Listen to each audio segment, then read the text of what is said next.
വലിയൊരു പരീക്ഷണമായിരുന്നു പോകാതെ കരിയിലക്കാറ്റ്. അതായത് അഫ്സൽ എന്ന് പറഞ്ഞ ഒരു ഗായകൻ, ഒരു ഫാസ്റ്റ് നമ്പർ പാടുന്ന അല്ലെങ്കിൽ മാപ്പിളപ്പാട്ട് പാടുന്ന SP ബാലസുബ്രഹ്മണ്യത്തിൻ്റെ പാട്ടുകൾ ഗാനമേളയ്ക്ക് പാടുന്ന ഒരു ഗായകൻ.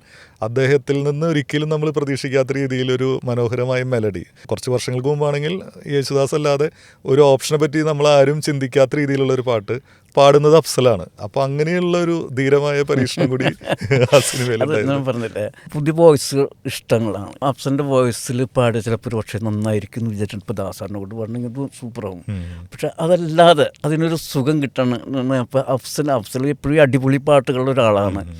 അഫ്സലിനെ അന്തം വിട്ടു, അയ്യോ ഇത് ഞാൻ പാടി ശരിയാവുമെന്ന് പോലും അഫ്സൽ പറഞ്ഞു. ഒന്നും ഒരു കുഴപ്പമില്ല, നീ പാടാൻ പോലും. അങ്ങനെ അഫ്സൽ മനോഹരമായി പാടിയത്.